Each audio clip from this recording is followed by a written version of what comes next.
Hello, I'm Tom Wilkinson, and welcome to the Thinking in English podcast, a podcast for intermediate to advanced level English learners. Is social media useful for language learning? This is something I've spent hours and hours thinking about over the past few years. On Instagram, TikTok, and YouTube, I see hundreds of well made videos introducing idioms, phrasal verbs, common sayings, and much more. But what is the point in this content?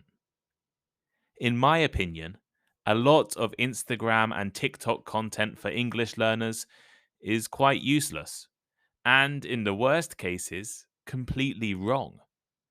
Social media English teaching has now become a big business, with creators using videos and posts to attract new students, sell products, and grow fan bases.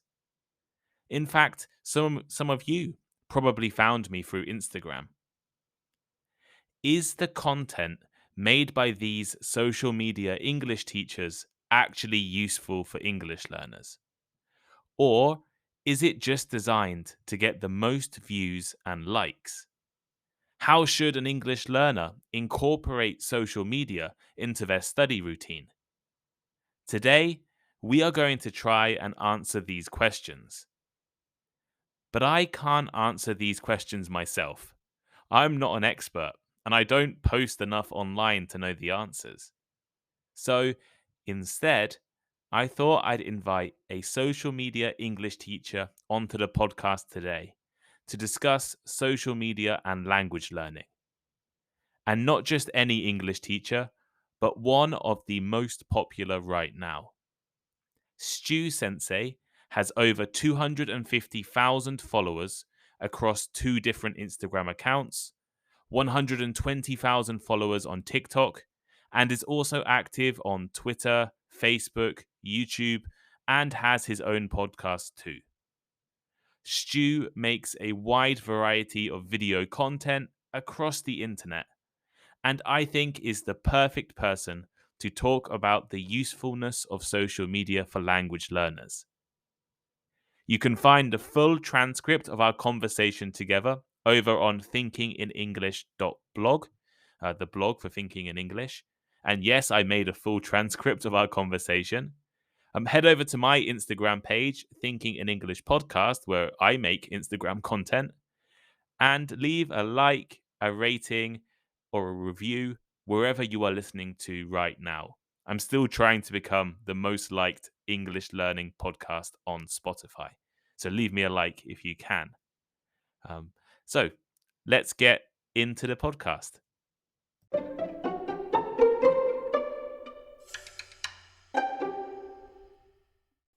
Hi, Stu. How are you? Really great, thanks. Great to be here. I'm sure some of my listeners, maybe a lot of my listeners, have seen you before on Instagram. But for the people who have not seen you before, can you introduce yourself? I would love to. So my name is Stu Sensei. I am from England originally from Essex, but I spent half my life in Devon. I have lived in Japan for 7 years, and I've been teaching for around about the same amount of time. How did you end up in Japan?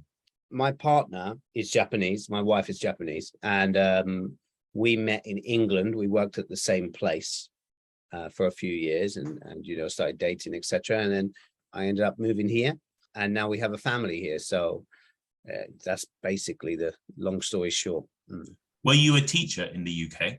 I wasn't an English teacher. I have taught people different things, but I wasn't an English teacher before coming to Japan. Yeah. You're now in Japan. Do you speak Japanese? I mean, I do speak a bit of Japanese, but not enough, in my opinion. I think to really get the full experience of a culture, you should really learn the language, to quite thoroughly. But the only issue that I found was I used to work within a Japanese company as an English teacher, and I wasn't allowed to use Japanese in the company. Then when I come home, I have 2 children. So I was just speaking in English at home. So my day was just English. And then when I made my own business, I was doing like three things then, like social media in English, and then working at my old job in English, and then at home. So it was like, it felt like there was no time. But I honestly believe there is no excuse for it. So I could have made time if I really tried, and I think anyone can. My Japanese should improve over the next couple of years, though, hopefully. So you mentioned briefly that you have your own business now. Yeah. What do you do?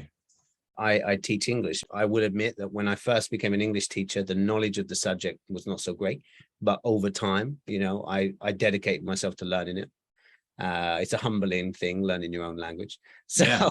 it's really interesting. But yeah, I'm an English teacher. I help people on social media as well. What kind of people do you teach? Do you teach children? Do you teach adults? I've done everything. I've taught people from 0 to 80. I don't know, 85, I think one of my students was.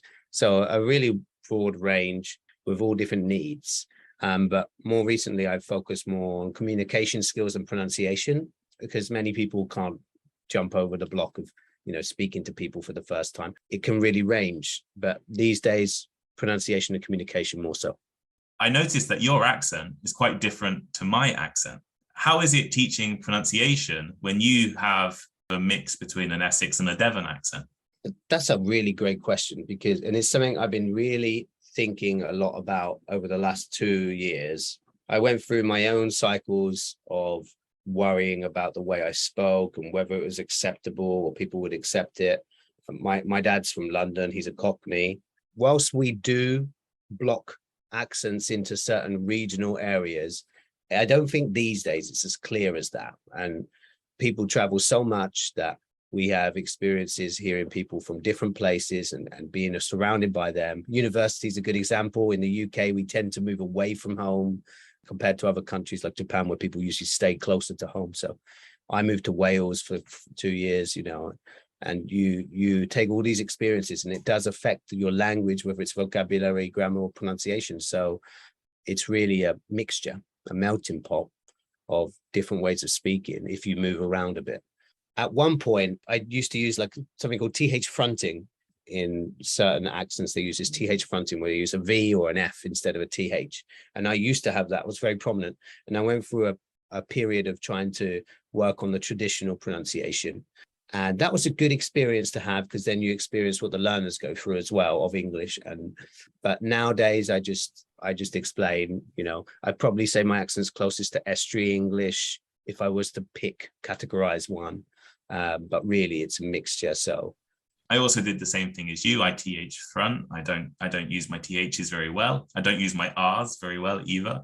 And that's something I had to improve and learn on my pronunciation as well, because people were asking me, how do I pronounce that? And yeah. I can't do it. So I have to study it myself. I say this is the standard way we tend to teach it, but you will also hear this or this and this, like especially as many Japanese speakers, struggle with the L and the R, for example. So I tried to explain, or in British, actually, the R is used a lot less, and when you're using those words like girl, world, we don't have to move the tongue so much, and things like this. And I think giving the comparison between a different accents is actually quite useful. That took me a journey to get to that point, because we're trained like there's only one way to do things in most things in subjects. But actually, there's multiple ways. So it's good for the learners to hear many different ways of doing things. Already on this podcast, I think this is my 8th conversation interview podcast. And I've had Dan Sensei, who is from Sheffield, a very different accent to us. I had 2 friends of mine who come from the same place as me, and they kind of speak similar to me. I've had someone from France, a Belgian girl who's half Iranian, half Portuguese, raised in Switzerland, educated in England, and a Japanese woman who is bilingual in English and sounds like an American. And so all of these different accents, and they're all equally easy to understand. People really care about their accent and their pronunciation. I don't think it's that important, really. Pronunciation's important. I don't think accent's important. I always tell my students, I remember when a child was transferred into school and maybe they come from a different place like Italy or Spain, and the pronunciation style was interesting. If anything, it was more desirable than anything.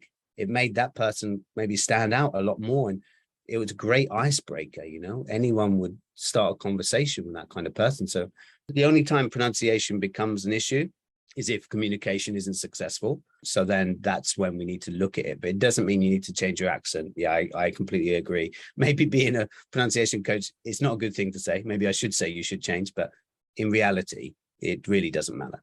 Your Instagram page has lots of good pronunciation content.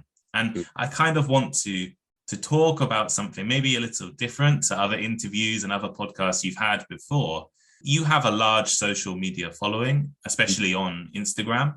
So I want to talk about social media and language learning.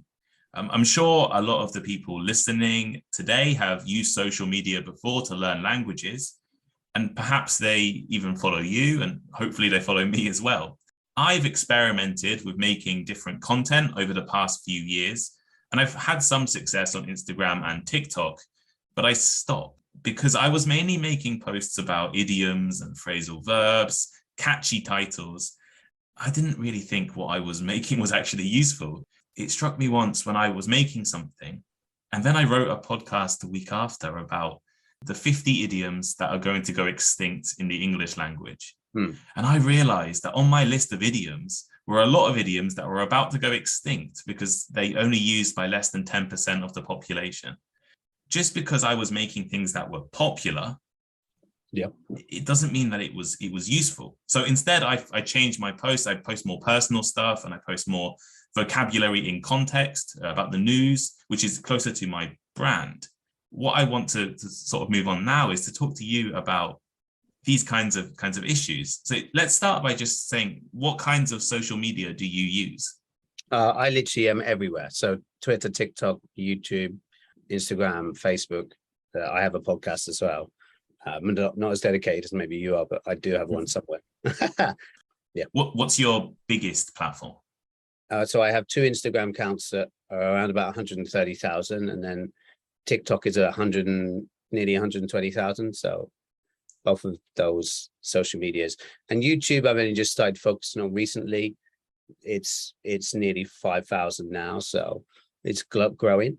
Each platform has its differences and tendencies, shall we say, and whilst a lot of them now are trying to appeal to everyone. So for example, TikTok came along with short form content, and now you see reels and shorts on Instagram and YouTube respectively. You're now beginning to see a bit of an amalgamation of everything coming together. Twitter's the only one that really stands out to me at the minute, as something very, very different. I don't think you can just make videos and post them everywhere and assume you'll do well. I think you have to play with each social media in its own context. Why did you start using social media? I started originally just before coronavirus, maybe 4 years ago. I decided to go to England, my first time back in 3 years at that point. And then I saved up all the money to go, but then my wife became pregnant. So we needed all of the money we saved to be used for, having the baby. So what I ended up doing was I did ridiculous amount of hours online on italki. The first time I ever done online lessons, made my lessons super cheap so I could instantly get lots of clients immediately to make the money back up as soon as possible. At the end of that cycle of doing that, I decided I can't keep on doing this because I was working 90 hours a week or something. And so I ended up stopping the online lessons at that point before I'd ever done social media.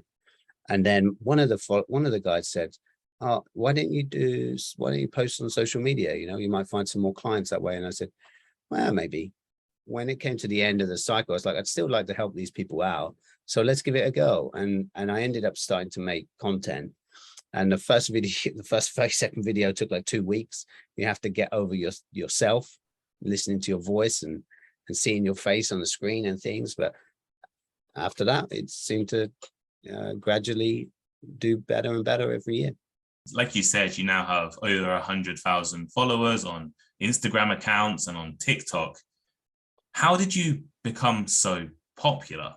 Once you eventually come into the space, and just to touch on something you said earlier, you see what other people are doing, and then you're beginning to think, well, maybe I could do something similar to start with, just to get used to the idea of what I'm doing. Like you said, there's a lot of idioms and phrasal verbs. And then I just sat back and I thought, why are people not learning this? Everyone's putting out the same posts and everyone's going around and liking the same things, but they're not actually taking it in, are they? It's clear that that's happening. And I don't think it's bad to do idioms or phrasal verbs. I just think everyone at that point was just putting a picture up with the phrase and then the definition and nothing else. So at that point, I decided, well, let's make a conversation out of it at least. And then I started making these conversations. That was my first maybe creative thing I did on my own. And I started making scripts, and I actually really enjoyed making scripts and things. That's fun. It took time, but it's fun to do. And making them funny. Like I enjoy having some comedy of some sort. I'm no comedian, but you know, if I laughed, maybe other people will laugh, you know. So I enjoyed doing that. And at that point, things changed a little bit because one, collaboration is obviously important if you want to grow, and two, you know, it's different, I think, to most people's content. So now we're in a different evolution. So I've been doing it for 3 years and I've seen almost like cycles happening. So Yes. I saw just picture posts at the beginning, and then I started doing the conversational content. And I'm not saying everyone copied me, not at all. You know, everyone has similar ideas, and maybe people were doing it before me. But you know, suddenly there was an age of conversational content going on, and then TikTok really came in. What I can say, over the 3 years of Instagram, there's like these cycles where growth happens and then suddenly stops, and you just have to bear with it because there'll be another growth, especially if you're someone who hasn't worked out where that growth happens yet, what content works well. And I've never been someone to just stick on one thing. I find it very boring, so I have to evolve. TikTok, I just happened to hit it at the right time, to be honest. It was just before it got big and they were really pushing out content. They wanted people to come on the platform. So I hit 70,000 in a matter of about 3 months. So it was really crazy growth, that one. Instagram was like the first year, maybe I got to 3,000 within a year, but then I started to click on certain things, and I do lots of studying around the topics and of social media and how to grow and like what other people were doing, not necessarily copying, but just learning from more experienced people. And then I was like, oh, okay, so if I check this and check these analytics and this kind of thing, and over time, you start to notice things. Now, it's still not perfect. Things still evolve, but, you know, you get more ideas and it helps you on the next platform if you want to expand. How do you decide what content to make? Are you thinking about its usefulness to the learner, or are you thinking about how many people are going to watch it? I went through this similar phase that you are alluding to, where I felt that this is not useful for people. But, you know, as a teacher, we cannot dictate what is useful for people. They dictate themselves in their mind's eye what is useful. And I think that many people self-diagnose themselves. You know, I'm not good at idioms. That's why I'm not fluent, for example. So they have self-diagnosed their problem, just like, you know, we do on the internet when we have a cold. That is why idioms or phrasal verbs are popular, is because people have self-diagnosed their issue. And then they think that is my problem. Yeah, I think that's the reason why, like you said, things have become popular and things are not necessarily popular because of self-diagnosis. So for me, I think that having some kind of emotion attached to the content helps people learn. The posts I do with my friend really caught fire because no one is doing that kind of content where there's two people trying to have a fun, pointing out the differences, but then also showing that these two things happen in different places. And that stuff has been very successful. And then also content where you think you should know what the answer is, but you don't. So I put up a post, which is, I think, just hit 1 million views, where it's like just me going through pictures of, you know, trousers, what I would say is trousers or underwear, or, you know, like this kind of thing. And people are shocked because they think there's only one variety. And I think the emotion there then draws people in, because then they realize, oh, there's another variety and I might hear that and there might be confusion. Now, when you talk about being useful, I think you have to analyze your situation. Why are you learning English is the most important question.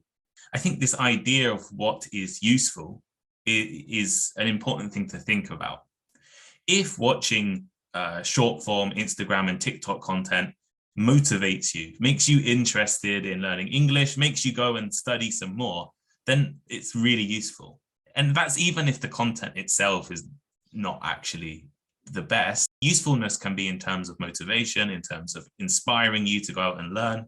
And I think that's one of the main purposes of Instagram and TikTok content for me. And then the second thing, TikTok and Instagram are short videos. They're 1 minute. We love categories. We love binary, right? This British English versus American English. Yeah. This natural English versus textbook English. This don't use this, use this. Right? And I see a lot of these kinds of posts online. And the problem I sometimes have with these posts is that they're far too simple. Don't say this phrase, use this idiom instead. And I think as a native English speaker who has studied at quite a few of the world's top universities, I would never use that idiom in any situation I have professionally, academically, even socially. I probably wouldn't use those idioms. So I don't understand why there has to be this binary. Yeah, I think language in general is not as black and white as people try to tend to make it. Just like formal and informal English, I personally don't think it's so black and white. I think there's a massive gray area, especially if you're from Britain. In America, it might be different, but culturally in Britain, you could go to your boss, and if you've got a good relationship, you can speak to them informally. So I don't believe in it's being, like you said, so binary. But I can say honestly, I've been a victim of that kind of situation where you're testing content really, and then when you see something is successful, then you tend to draw yourself more to it. I would say over my time as a teacher on social media, because teaching on social media and teaching in a classroom are two completely different things. The way that you word the things that you say on social media, they're just a second in someone's life, but they can be gospel to that person, so you have to really think about it. And I've done this, stop saying very, for example. It's really just the impact of that sentence, I think, when I first did it. And then I changed and said something like very's fine, but you could also say this. And the context is important, because maybe you want to use more advanced vocabulary if your aim is to get a high score in a test, and you need to exhibit your skills. That's really what a test is for. You're showing yourself off to the examiner. But in terms of just general, yeah, I completely agree. Idioms are a great example of something that it can be extremely regional. Yes. Hit the hay and hit the sack is the most simple version I can think of, where there's two varieties. They're quite similar, but you get what I mean. They're very similar. And maybe some of the idioms you use, I wouldn't use in the same situation, So it doesn't need to be as black and white, but I think it's almost that clickbait culture that pushes people into making that content. The key thing I realize is that one piece of content which reaches many people may actually introduce them to a lot of useful content as well. I think that's a good point, how using, one viral video can change your account. We have to remember that English learners are from different backgrounds and all with different skill levels. And you can be a great English teacher, but if your communication skill doesn't work, you can't teach, in essence. It's the same thing with social media, in my opinion. And the usefulness is very subjective to each person. And you'll see it in the comments. Someone you'll just speak, for example, on your podcast. It's a good example, actually, where you've created your podcast and say you don't make a transcript with that podcast. You might get 1 or 2 people that need the transcript, but you'll also get 50 people that don't need the transcript and they don't want it. So you have to make a decision at some point. What am I targeting here? Along that journey, we do go through periods of just trying to, work out what the algorithm is.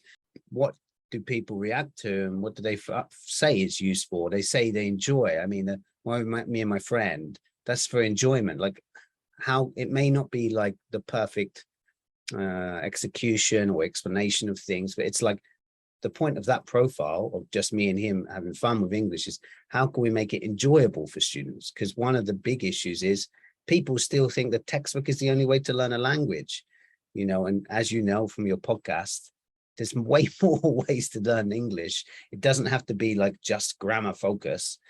If you do stuff you don't enjoy, it inevitably ends in, I don't want to do it anymore. So yeah, English learners are so lucky because there's so much different content out there. You know, it's people say they don't know what to do. There's so much content out there in English, it's ridiculous. Even so far as you could go, if you want to learn the Scouse accent, you could go and find content just with Scouse speakers speaking, you know. So it's crazy. You can find literally videos and podcasts in any sector, in any, well, English learners, I should say, are incredibly lucky if they're focused enough to find what they need. So. Yeah, you just have to look how many English podcasts there are on Spotify, and there are literally thousands and thousands and thousands of them. And obviously they're all at different kind of aimed at different people with different focuses. What would you say social media is good for? Providing things at your fingertips. So if you're really clever, and if what I have done in the past is I've set up a new profile and just followed English learning material, not for me. So I just focused on Japanese learning material. But for example, just followed people from there. And then you can like switch profiles, and you have the ability then to just learn and take the time and really go through things. So I think a key thing for a learner would be to make the most from social media would be to have a plan of what you want to take from the day. What's your goal? Are you just using social media, you know, to be surrounded by the language, which is another form of using social media, of course, creating that environment? Or are you looking to actually take things? So if it was me, I would dedicate an hour to whatever your favorite thing is, whether it's listening to podcasts or watching movies or using social media, and then just enjoy your time on it, but then take away 5 points from every time you do that hour. So things that are useful to get you towards your goal. So for example, if your goal is, if you're going through social media and you've got many different teachers that you follow, if your goal is to speak to people in England, and because you're going to move there, I would suggest to just be following British English teachers for one. And then, because you have the ability to do that with social media, which you don't have on many other platforms, you know, you can't generally do that. So just push yourself in one direction. And then if your goal is to work as a healthcare assistant, then you can just, anytime something to do with health comes up on your feed, you pick 5 of those points. And then the rest is just extra, you know, you can enjoy your time there, because it can be either no good or it can be complete overload because there's so much information. So what can't social media do? It can't help you speak if you don't use your mouth, you know. Of course, the formality of language being used on social media will in 30 years time, emojis and LOL be used in emails. I mean, I see executives using emojis these days, which when I was a kid and first time I used LOL in a message to my mom, she shouted at me because she was like, what the hell is this? You shouldn't do, you know, because back then the language was different. So you're completely right. It's very different, and language is evolving all the time. But I think if there's no plan in place, you won't make the most out of social media at all. And because I think there's just so much information, you know, and it's really an overload. Look at yourself, analyze what you're trying to do.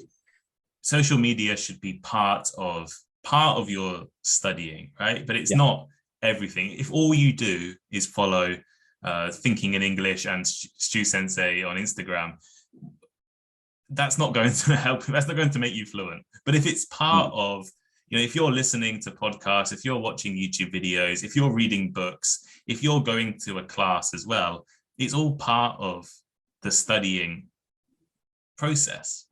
Thank you so much for coming on today, Stu. The final thing for you to do is promote yourself. Tell people where they can follow you and find you, and anything you have coming up. Yeah, I'm on social media. You can find me anywhere. Just type in Stu Sensei. But more importantly, what I'd love to tell people is just to work out what their goal is and go for that. If you want to speak, like you said, just looking at social media will not help you with speaking. So you need to get out there, push yourself, and extend your comfort zone is the key thing. And then you will definitely achieve things within the next year if you do that.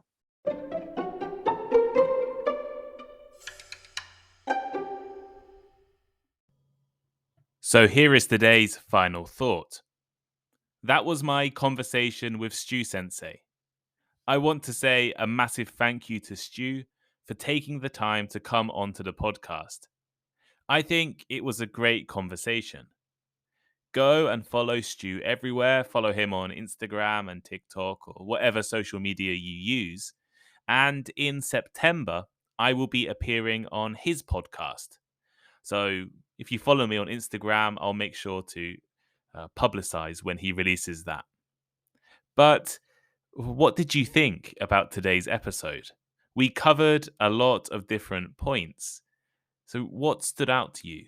What interested you? What did you think? Is social media useful for language learners? Do you follow English learning resources on social media? How do you use social media to study or practice English? Or what social media do you use in general? And maybe do you follow me on Instagram? I use Instagram slightly differently to some other content creators. I've just started publishing more video content, but the video content I make is about the news. Right, I will report a news story, or normally 3 news stories, and I will give the vocabulary on the screen while reporting the news story, so you can learn new words while listening to the news. So I think it's quite unique compared to everyone else. But yeah, so go and follow me on Instagram, Thinking in English Podcast over on Instagram. And I do have a Twitter page as well, which I forgot about until I realized there were some people who actually followed me on Twitter. So you can follow me on Twitter too if you want. I can't remember my at, but you'll find it. Thinking in English Twitter, I guess. And go over to the blog, thinkinginenglish.blog, where the full transcripts, and I sometimes put extra content over there. If you don't follow me on Instagram, I often put my Instagram posts on the blog as a blog article as well. So if you're interested in looking at some of the Instagram content, well, I put it on the blog as well. Make sure to leave a like, a rating, a follow wherever you listen right now. Most of my listeners are on Spotify, and I'm trying to become the most liked English learning podcast. I'm getting close, I think. I'm 1.7 thousand likes, so 1,700 likes, 5 likes on Spotify. So I want to get to 2,000, and I want to get to 2,000 as soon as possible. So if you haven't liked me or haven't given me a rating, give me a rating. And if you haven't followed me, make sure to follow Thinking in English as well and put the notifications on so you get alerted every single time I upload. And the final thing is, if you really love listening to the podcast and if you want to support me, well, please sign up to the Thinking in English Patreon page. And even if you don't really want to support me, but you want to practice English, I'm pretty sure that the Thinking in English Patreon might be the cheapest English practicing group out there. For $5 a month, you will get weekly. Well, you can attend more than once a week if you have time, but you will be able to attend our conversation club, which will be run by qualified English teachers. So myself or my friends Tom Brock and Nathan. Tom has actually been a guest on the podcast before, and we will be running English conversation clubs about different topics every week. And it's designed for intermediate and advanced students where you can discuss these topics together, debate, argue, give your own experiences. We will help, and the other students as well will help you to express your ideas. And like I said, it's just $5 a month. At the moment, you could join 8 classes a month for $5, right? That's less than $1 a class. So please consider joining if you haven't already. And the time zones should be good for most of the people around the world. I will be running the session in the evening in Asia, perfect for students in East Asia, and also in South America if you're happy to have an English class before work. And we'll also have classes running in the European evening as well. So, what are you waiting for? Go over to patreon.com/thinking in English and sign up now. And if you sign up to one of the top tiers, the $10 or the $40 tiers, you will also get bonus episodes and one-on-one conversations with myself. So, thanks for listening. If you have any other ideas for guests, please let me know. Have a great day, and yeah, I think that's everything. Thank you.